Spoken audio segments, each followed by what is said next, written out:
Here in our eighth lecture, we want to look particularly at Paul's service in two major cities, Corinth and Ephesus. And there will be a number of other places he visits, but the reason I single these out is because he's going to spend appreciable amounts of time in these two cities. Up to this point, it seems that Paul has had relatively brief stays in the cities where he has visited. For instance, in Thessalonica, Luke says that Paul was there for 3 Sabbath days, preaching in the synagogue. Perhaps he was there a bit longer than that, but it seems to be relatively short. Relatively short stay in Philippi. Of course, they had to leave there after Paul and Silas were released from prison. They went to Thessalonica, not very long there, went to Berea, not very long there. Paul arrives in Athens by himself, doesn't seem to be there very long. Then he goes to Corinth, but he's going to spend a year and a half in Corinth. And then later in his third mission tour, he's going to spend basically 3 years in Ephesus. So these two places, Corinth and Ephesus, become long stays of long duration for Paul. And so they are going to be the focus of this lecture. So when Paul arrives in Athens, he is not yet joined by either Luke or Silas or Timothy. Luke, you may remember, has been left in Philippi. Silas and Timothy were left in Thessalonica. And so Paul has continued southward by himself, and he has gone to Athens. Now, he's going to spend a short time in Athens and then go on southward to Corinth. How his friends would have known that he had gone to Corinth is not entirely clear to us. Perhaps Paul left information with the handful of people that were favorable to him in Athens. We do know that there was at least one member of the Areopagus that was favorable to him and a few others. So maybe he left some information with them. But anyway, he continued southward, and he ends up in Corinth, which is on the isthmus between the Peloponnesus and the Grecian mainland. Corinth had the acronym the Master of Two Harbors. This goes back to the writings of Strabo, which is a Greek historian and geographer. Strabo died in, if I'm not mistaken, about AD 24, so he's a little bit earlier than Paul. But in any case, in his geographical writings, he writes about Corinth as the Master of Two Harbors, which basically points to the idea that since Corinth was built on a very narrow neck of land, which connects the Peloponnesus to the Grecian mainland, it did in effect have two harbors. It had one on the east side and had one on the west side, and they were not very far apart. The city had been rebuilt by Julius Caesar in 44 BC. Paul arrives there in about AD 50. And in fact, that date of AD 50 is pretty firm. I'll come back to that date in just a little bit. So the city lies on this narrow isthmus between the Saronic Gulf and the Gulf of Corinth.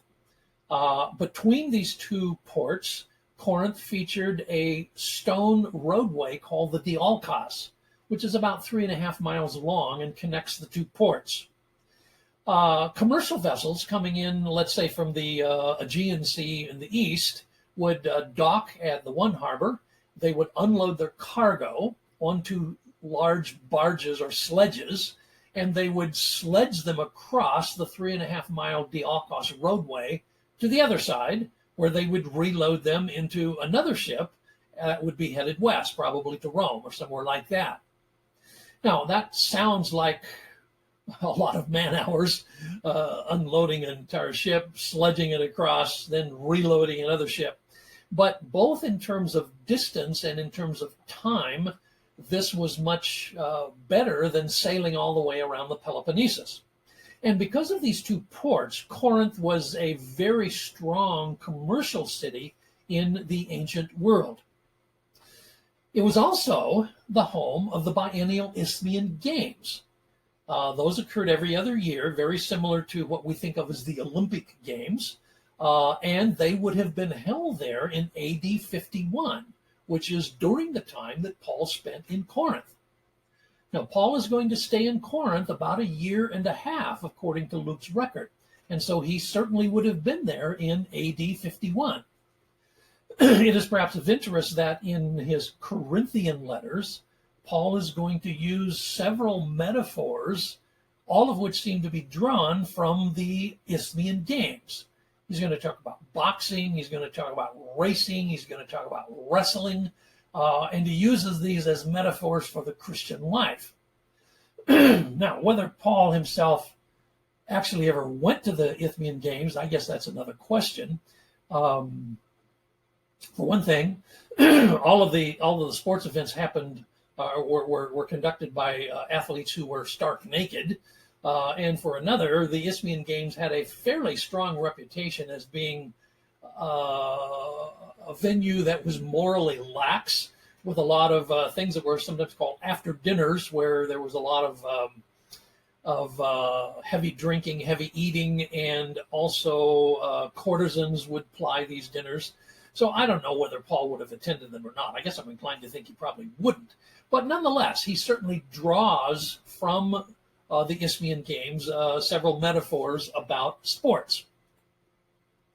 This is the Lyceum Road of Corinth, one of the major streets, probably the major street in Corinth.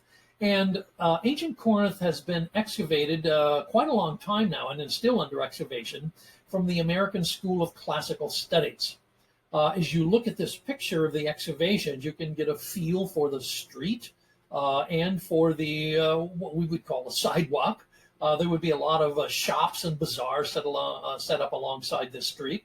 And then in the background, you can see the Corinth, which is the large mountain crowned at the top with a temple. And so this is the area that Paul would have seen when he was in Corinth. And of course, since he spent a year and a half there, my guess is he was in and out of some of these bazaars from time to time to pick up supplies or food or whatever. Corinth was also the home to quite a number of temples within the Greco-Roman religion. I've shown you pictures of two here that have been excavated in Corinth, the Temple of Apollo and the Temple of Octavia.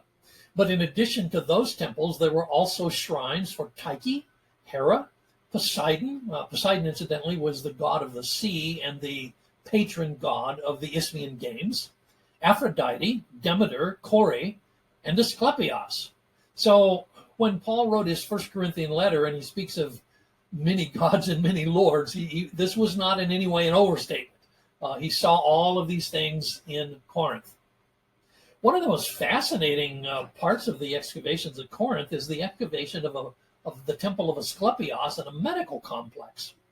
Asclepios is the Greco-Roman god of healing, and in their mythology, a person with an ailment or some kind of a sickness, perhaps a crippled limb or something like that, they would be invited to spend the night in the temple of Asclepios, and while they were asleep at night, sacred snakes were supposed to come and lick their wounds, and as such, heal them. Well, anyway, in the excavation, they discovered all of these terracotta body parts.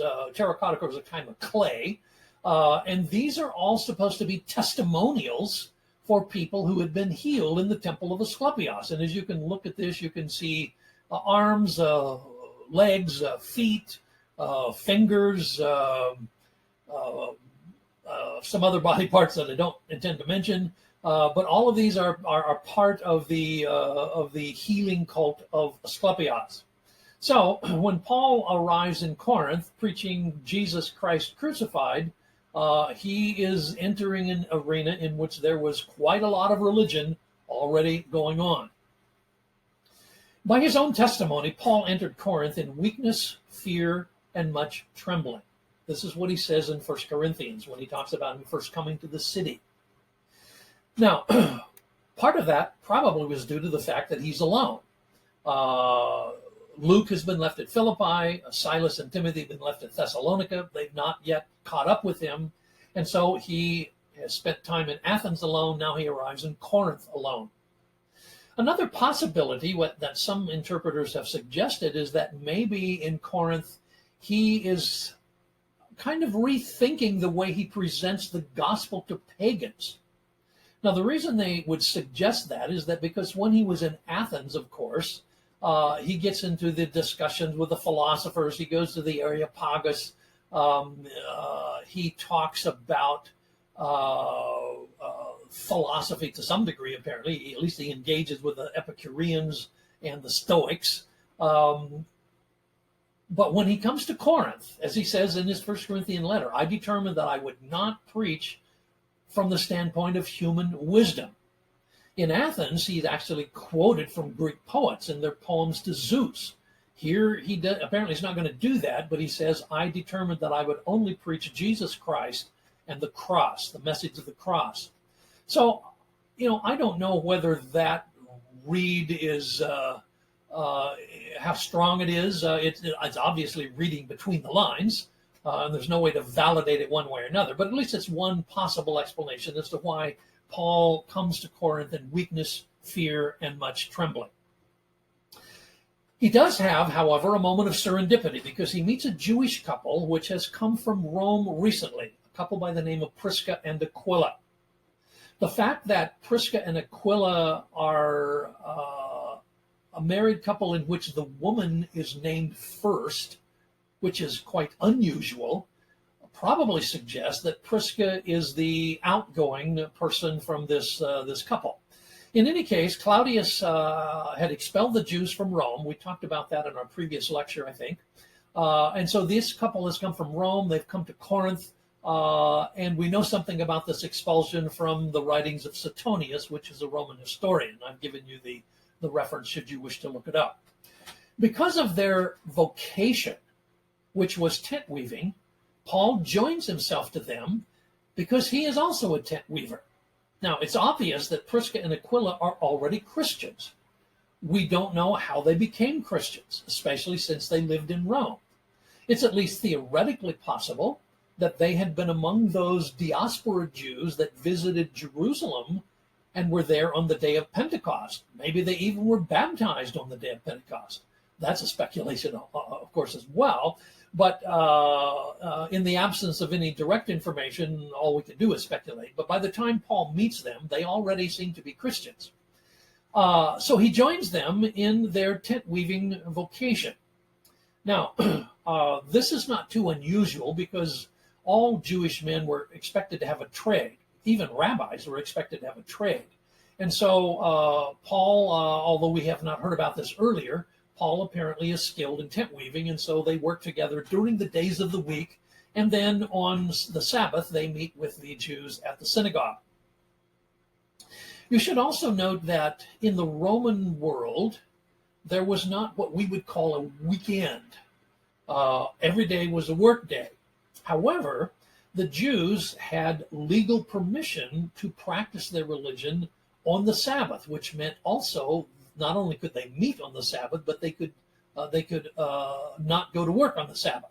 So this becomes the avenue by which Paul is going to preach the message of Christ in the synagogue. Well, eventually Silas and Timothy are going to arrive. And from what Paul says in 2 Corinthians 11 and Philippians chapter 4, apparently they not only arrive, they arrive with some financial help from the Macedonians. In fact, the Philippians apparently sent money to Paul on more than one occasion. Paul has a very warm place in his heart for the Philippians. In fact, he says this wonderful line in the Philippian letter that when he prays for the Philippians, he always prays with joy. So they were very helpful, and that meant that Paul could now suspend his work as a tent weaver, and he would be able to devote his full time to preaching the Christian message in Corinth. Well, in time, there was antagonism in the synagogue in Corinth as well. Paul is going to leave the synagogue, and he's going to go right next door to the home of a God-fearer and continue his ministry. I would suppose that probably didn't sit very well with the synagogue members. But in any case, at this point, there's a number of Jews from the synagogue, and there is this God-fearer and his family and a number of other Corinthians that have come to faith in Jesus Christ. One of the converts was Erastus, who is the city director for public works. We don't know this from the book of Acts. We don't know this actually from the Corinthian letters, but we do know this from Paul's Roman letter, which he wrote from Corinth. Erastus' name, incidentally, has surfaced on an inscription in the archaeological excavations at Corinth, and I will show you that inscription in just a moment. Paul is not sure how long he should stay in Corinth. You may remember that when he was at Troas earlier, he was trying to decide whether he should turn backward toward the east, and in that moment of trying to determine his future travels, he had a vision of a Macedonian man saying, come this direction. So Paul, in fact, goes west. He crosses the Aegean. Now he seems to also be thinking about where he's going to land next. But in a vision at night, he has a vision of Jesus who tells him that there are many people in Corinth who are going to come to faith. And so he needs to remain in Corinth. As it turns out, he's going to remain there a year and a half, preaching the message of Jesus. In time, however, the Jews in the synagogue are going to be so incensed at Paul's message, and probably the fact that they were losing some synagogue members to Paul. In any case, they're going to bring Paul up on a charge of promoting an illegal religion. And they're going to appear before Gallio, who is the new proconsul who took office in AD 51. Now, you need to understand that in the Roman Empire, you can't just start up a new religion. You have to have permission from the government. And if you don't have that permission, your religion is an illegal religion.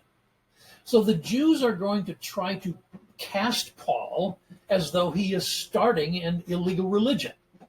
This will be the first time, at least officially, that Jews from Judaism have begun to define Christians as something other than just a subset of Judaism.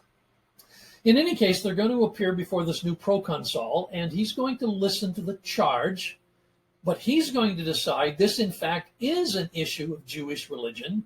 And so, because Jewish religion has permission from the Senate, I am not in a position to adjudicate this problem. This is your problem, so you're going to have to see to it yourself.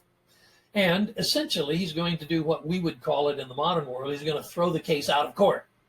So at least from the perception of the Romans, Christianity is a subset of Judaism. Now, that's a good thing to know, because that means that so long as the Romans perceive Christians as a subset of Judaism, Christianity will continue to be a legal religion, legally recognized under the wing of Judaism. And further, they are able to meet on the Sabbath day, just like Jews from Judaism all over the world meet on the Sabbath day.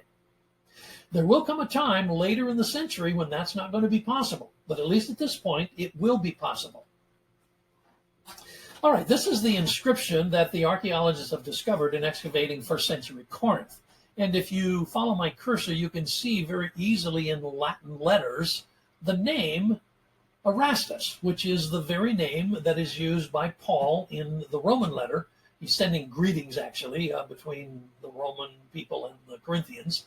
And it reads, this inscription at least reads, Erastus, in return for his aedileship, laid this pavement as his own expense. So this is one of the very, very few times where you have a biblical character who's mentioned in the text of the New Testament, but there is an inscription with that same person's name. And because this inscription has his title officially as the Director of Public Works, and that title, approximately that same title, is used in Romans, then we're pretty sure this is the same guy.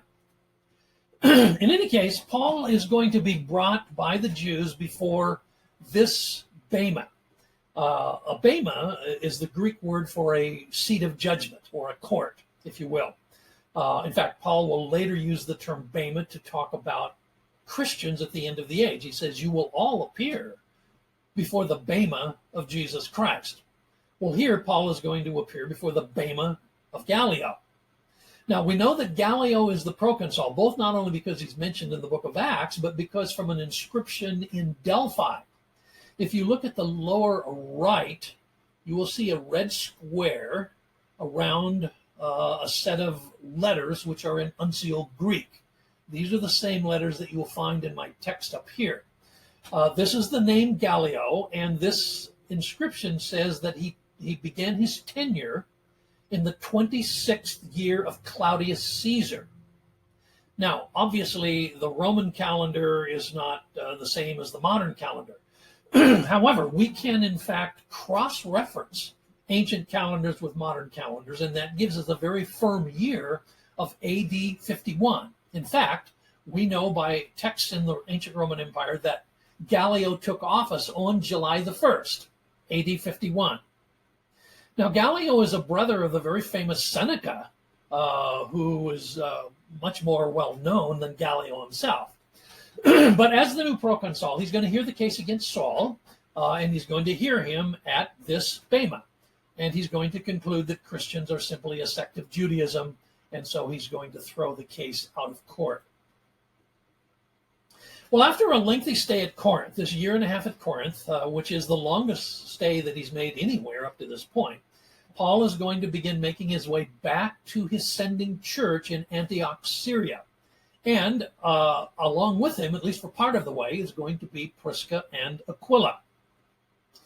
Before leaving Corinth, when he's at the port city, he is going to take a Nazirite vow at the city of Cenchrea. Now that is interesting because it suggests, pretty strongly suggests, that Paul is a Torah-observant Jew. If he had not been a Torah-observant Jew, there's no reason he would have taken a Nazirite vow.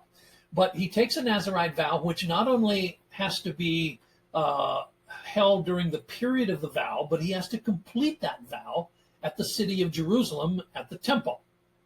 So on the way home, he's going to pass through Ephesus, which is near the coast of Asia Minor. He's going to preach briefly in the synagogue. The members of the synagogue are going to be favorable to what he has to say and ask him to stay. But he is intent on getting back to his sending church in Antioch. So he says, I can't stay now, but I will come back to you if the Lord will. So he promises a return, if at all possible. And it is here that he's going to leave Prisca and Aquila at the city of Ephesus with the hopes that he's coming back himself. So crossing the eastern part of the Mediterranean, he eventually is going to come to port at Caesarea. You say, why Caesarea? Well, you have to understand that when you book passage on commercial vessels, and that's the only way to travel over the sea, sometimes the ship isn't going exactly where you want to go. So you might have to end up getting off at some other port and then traveling by land. But then there's this intriguing expression that after he lands at Caesarea, it says he went up and greeted the church. Well, we don't know that there was a church in Caesarea. There may have been. We certainly know that Peter preached earlier to the Roman soldier Cornelius, and maybe there was, in fact, a Christian church at Caesarea, but we don't know that for sure. Luke does not say where he went up and greeted the church. I'm going to suggest that he probably went southward to Jerusalem, and the church he greets is the Jerusalem church. And part of the reason I suggest that is because it is the Jerusalem church that has composed this letter from James and the apostles that Paul and Silas was to take to all of the different churches where they had preached. Now they have in fact delivered that letter to both Antioch, Syria, to the Galatian churches, and to the other places where they have gone. And so it would make, I think, sense that Paul would come back to Jerusalem and report on the fact that he had done exactly what the Jerusalem church had asked him to do. He had taken their letter and he had read it to the various churches. If that is true, then, at least from Jerusalem, then he would go back to his sending church in Antioch. Now, a word about Nazirite vow, since Paul took this Nazirite vow in Cenchrea, and he is still under vow at the time that he's going to visit Palestine. A Nazirite vow is a commitment to the Lord for a special period of time, probably with a vow of some kind of special service.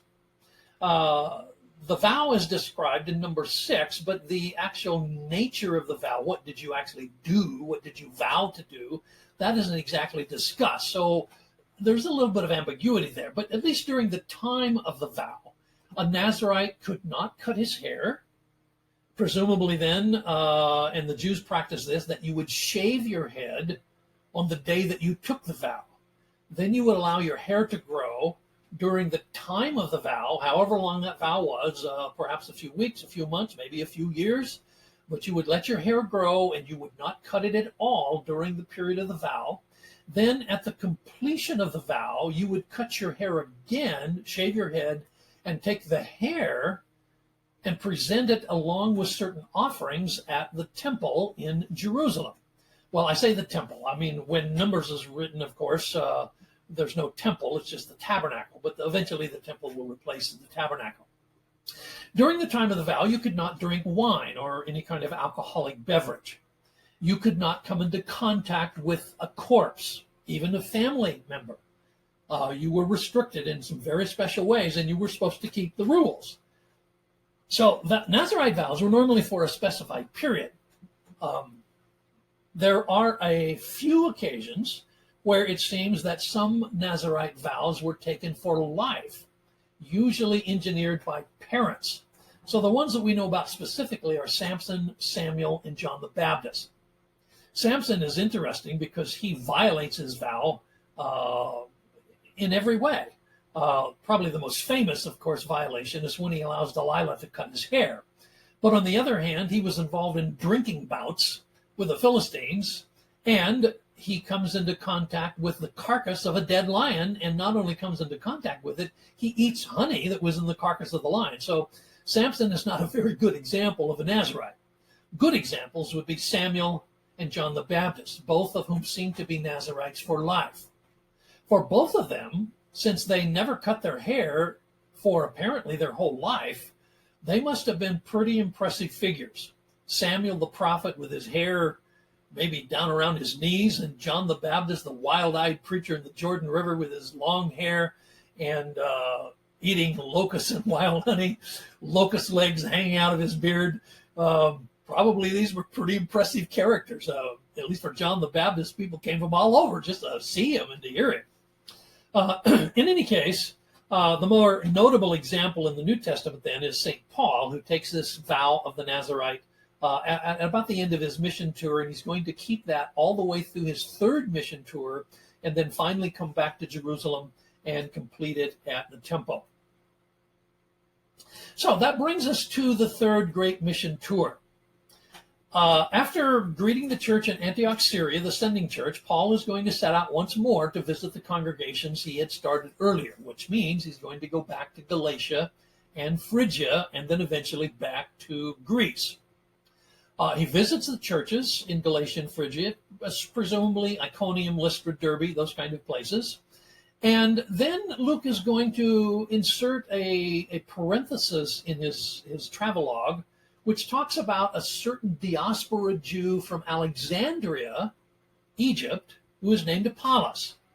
This man is a very skilled public speaker, which probably means that he is well-trained in ancient rhetoric. He is also a very skilled interpreter of the Septuagint, which is the Greek translation of the Hebrew Bible. He seems to be familiar with the baptism of John, and he is at least somewhat knowledgeable about the life of Jesus, but he doesn't have full knowledge.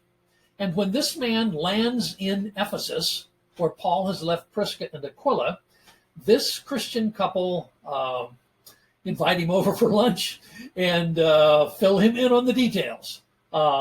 Because Prisca is again mentioned in the first of this couple's name, we assume that she is the primary communicator in this encounter with Apollos. Well, Apollos is going to now get a full exposition of the life, death, and resurrection of Jesus, no doubt, and he's going to then be sent from Ephesus to Corinth. Now, Corinth is in the province of Achaia, which is basically the Peloponnesus, and they're going to send him with a letter of introduction. Now, letters of introduction were important in the ancient world because, especially when you sent someone who the other party didn't know, they needed to have assurance that this was a quality person, a trustworthy person. So what you typically would do was send a sealed letter of introduction that would make them acquainted with this person that was visiting. So the people in Corinth, of course, they don't know Apollos, and so this letter of introduction is quite important. In one of his epistles, Paul is going to say, you already know me. I don't need letters of introduction. But in this case, they did. And in any case, Apollos arrives in Corinth and begins preaching the Christian message in Corinth. Later, his name is going to come up in a prominent way in the letter of 1 Corinthians. So this is the basic route. Paul is going to retrace a lot of the steps he took in the second mission tour, again, overland, going around the bay north of Antioch. Then from Cilicia, he would go through the Cilician gates once more. He would visit the churches in Galatia, which would be Iconium, Lystra, Derbe, probably Antioch, then push further westward into the area of Phrygia, and eventually he's going to land at Corinth. He's going to spend 3 years in Corinth. After Corinth, he's going to go northward, visit the Macedonian churches again, visit once again Corinth, retrace his steps through Macedonia, and eventually, by a fairly lengthy sea voyage, is going to end up back in Palestine. During this time, he's going to write 2 letters to the Corinthians and 1 to the Romans. And these, in fact, will be the longest letters that Paul will write.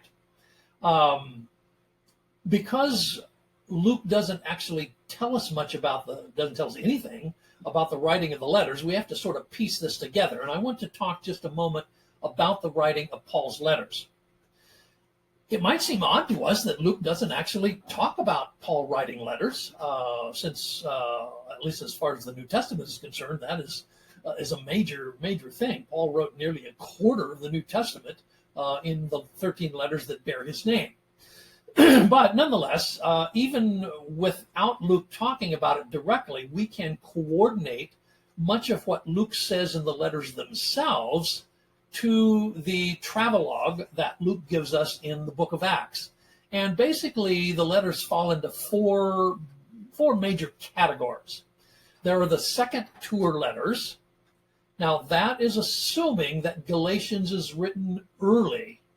This is debated, and I won't get into that debate here because that's not pertinent to our lectures in the book of Acts. But should you ever study the letter to the Galatians, you probably will get into the issues whether or not this was written during his second tour or his third tour.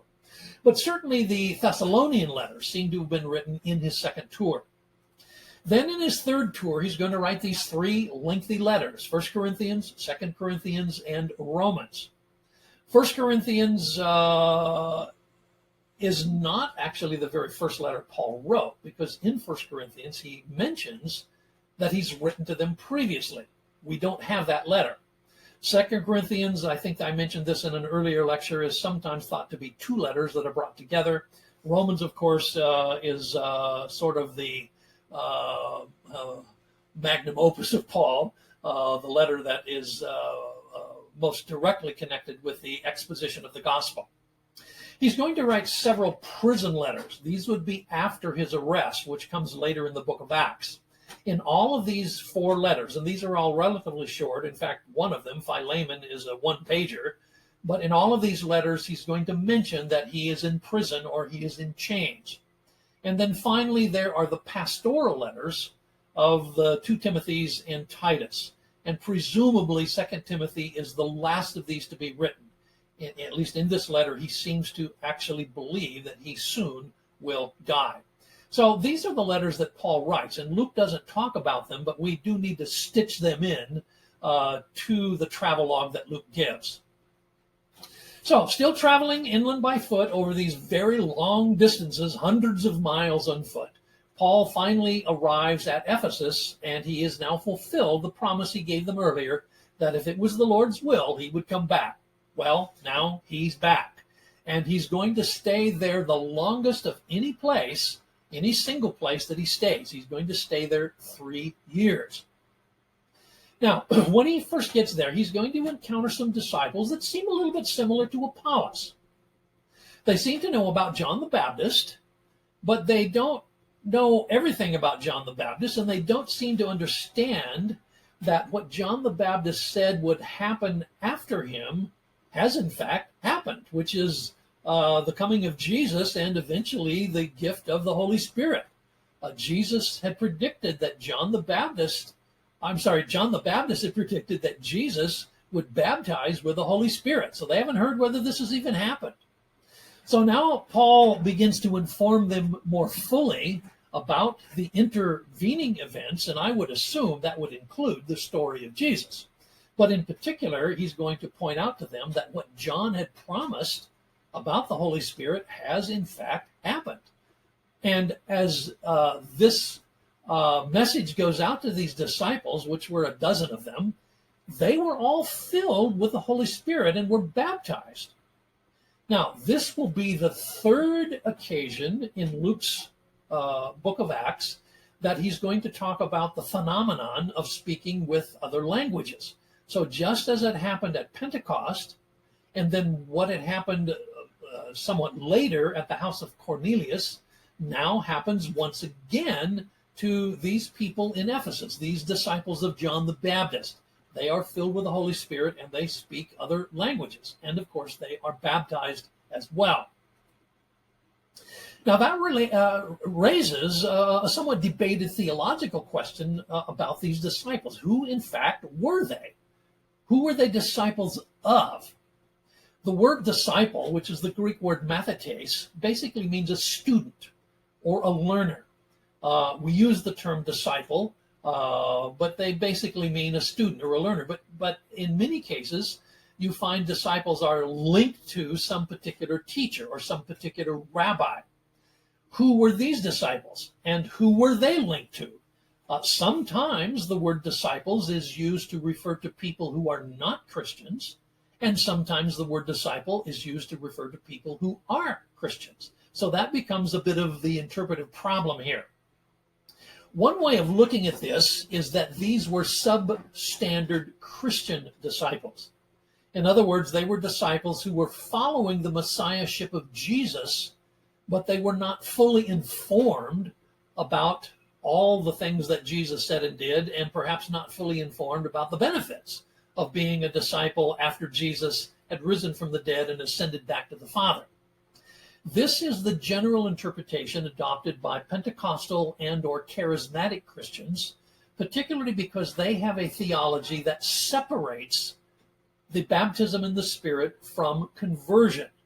That is the typical theological slant among Pentecostal charismatic Christians, is that a person is first of all saved, and then as a second work of grace, they are given the gift of the Holy Spirit, a kind of post-salvational work of grace. So in this sense, then, they are going to read this passage as though these disciples already are considered to be Christians. They just have not been baptized with the Holy Spirit. And so when Paul is there, then they are baptized in the Spirit and they speak in other languages. And it is also very typical in Pentecostal charismatic theology to emphasize that speaking in other languages is the sign of being Spirit baptized. On the other hand, if you come from a non-Pentecostal, non-charismatic branch of Christianity, which in fact is the larger portion of Christians, they would understand the disciples here not to be substandard Christians, but rather to be disciples of John the Baptist. In other words, their link to their teacher was John himself. And so this interpretation is generally followed, this reading is followed by non-Pentecostal Christians. They consider these certain disciples, as Luke describes them, to be non-Christians. And so they are baptized and filled with the Spirit at this time, but this in fact is their conversion to Christianity. We do know that there were John the Baptist groups, even as late as the 3rd century. We find references to them in church history. So the idea of there being a John the Baptist group over here in the middle of Asia is not necessarily an odd thing. Some of them, we know this from later writings in the Christian church, some of them claimed that John the Baptist was the Messiah, not Jesus. We find that in the recognitions of Clement.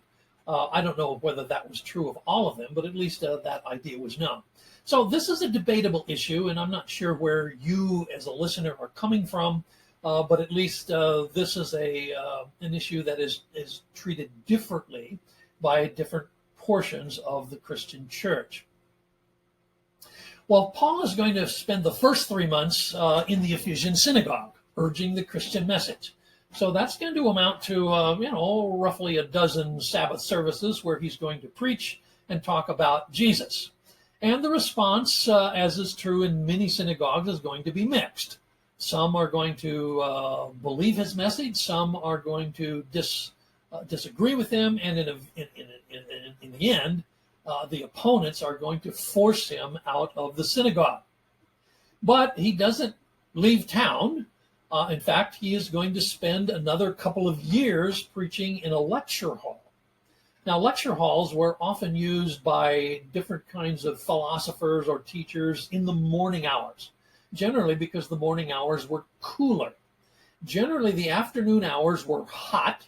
They were humid. It was uncomfortable. And so the lecture halls were generally empty in the afternoon. So presumably, if Paul spent a couple of years preaching in a lecture hall, he's going to be preaching during the heat of the day. Not a very comfortable time to be preaching, with very little air circulation and certainly no air conditioning. During this time, there are going to be many Jews and many Greeks, not only in Ephesus, but throughout the whole province of Asia, who are going to come to faith in Jesus Christ. Now, that may include the beginning of the church at Colossae. When Paul wrote the Colossian letter, he mentions directly that he has never met them face to face. They have been evangelized by someone who's part of Paul's company. However, it's likely that this evangelism happened during the 3 years that Paul is at Ephesus. And Colossae, to whom Paul later would write a short letter, would be one of the places that had been evangelized and the missionaries had gone.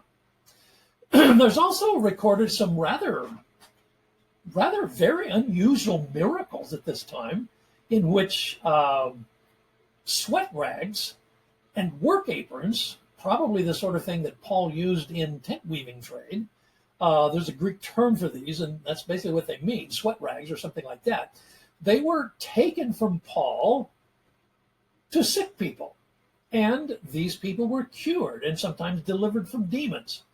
This is the only time we have anything quite like this in the missionary travels of the early church, although you do have something not too different in the Gospels, in which there is a woman with a chronic hemorrhage that touches the robe of Jesus, probably the zitzits, which are the little tassels on the robe, and she was healed. But in any case, this is one of the more spectacular things that happened while Paul is at Ephesus. Some other remarkable events, a couple of that are certainly worth mentioning. One is concerning some Jewish exorcists who were quite impressed that Paul seems able to exorcise evil spirits. So they began to try it, say, well, we adjure you by the Jesus that Paul preaches. They're trying to expel a demon. And there's one particular family that is involved in this, a family of Jewish exorcists. And the demon-possessed man attacks them and rips off their clothes. He says, I know Jesus and I know Paul, but who in the world are you? And so that's almost, I don't know, let's say comic relief, but it certainly has its comical side. The other event concerned the public burning of sorcery scrolls by converts to Paul's ministry. They have gathered up all of these different documents which are about divination and speaking to the dead, and they're going to burn those. About a millennium and a half later, Martin Luther is going to use this passage of Scripture to justify burning the papal bull from the Pope in Rome, which excommunicated him.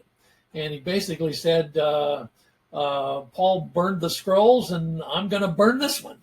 And so he did. Near the end of his 3 years in Ephesus, and we only know that from a later passage where Paul says that he spent 3 years there, Paul decides he needs to now go back to Jerusalem. For one thing, he has been now over 3 years into this vow, probably near 4 years into this Nazirite vow. He had shaved his head in Cenchrea. His hair has been growing for 4 years. Now he's going to go back to Jerusalem, but not by a direct route.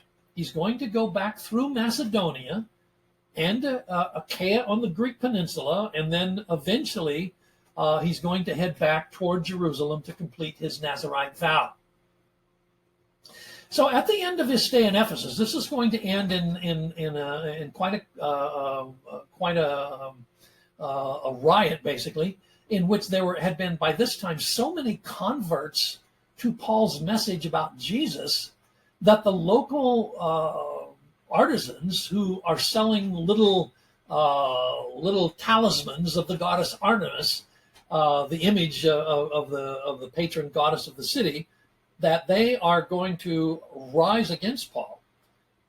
Now, Artemis, who is the patron goddess of the city, belongs in the Temple of Artemis, which is credited with being one of the 7 wonders of the ancient world. A local silversmith by the name of Jason incites a hostile crowd, and 2 of Paul's traveling companions are hauled into the theater. It looks like a really bad situation. Paul has decided, I'm going in to talk to them. And his friend said, no, you're not. You don't want to go in there. You go in there and they are going to lynch you.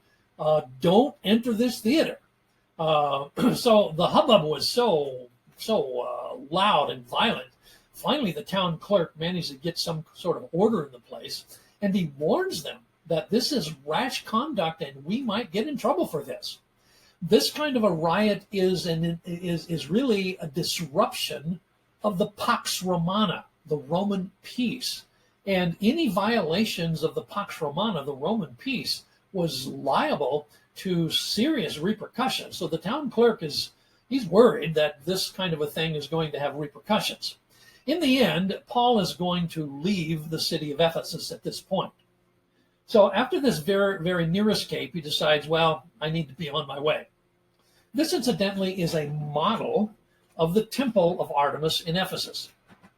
All we have archaeologically are just fragments of foundation stones and so on. But we know enough about it from ancient writings that a very impressive model has been built to tell us what that ancient Temple of Artemis looked like. As I mentioned, one of the 7 wonders of the ancient world. It was destroyed in the late Roman period, and it was rediscovered, actually, by archaeologists from the British Museum back in the 1800s. This is a statue of Artemis herself, which was in the temple. That actually has survived, and she was worshipped as the goddess of the hunt. In fact, you can see on the side here, there are the remnants of what appear to be 2 deer. They have cloven hooves, so these are probably deer or antelope perhaps. But she is the goddess of the hunt, the protectress of women in childbirth. Sometimes she's identified with Cybele. This would be the same goddess that was worshipped in Derby, the Asian mother goddess fertility. We don't actually know what these things are here along the midriff. Sometimes they're described as breasts. Sometimes they're described as pomegranates. Sometimes they're described as some sort of oversized eggs. The fact is, we don't really know what they are, but this is at least what the image in the temple looked like, and probably what the little talismans looked like that the silversmiths were making. This is the amphitheater in Ephesus, where Paul nearly was lynched. He wanted to go in, and his friends wisely kept him out. It lies at the end of the Arcadion, which is this long street, if you follow my cursor, the street that is named after Diana. And of course, Diana, you should know, is the Roman name for Artemis. Artemis is the Greek name of the goddess. Diana is the Roman name. This amphitheater still exists today, and in fact, it's a very popular site for tourists who are following the footsteps of Paul. Many tourists have come to Ephesus to look at the amphitheater, which is quite well preserved. So Paul is now making a firm decision to revisit Jerusalem. He's going to complete his vow there, and he hopes ultimately to go further west, perhaps all the way to Spain. When you read his Roman letter, he is going to mention Spain in particular. So he's hoping to push his missionary travels even further west. But we will see that there is an issue that first has to be faced when he gets to Jerusalem, and we will take that up in our next lecture.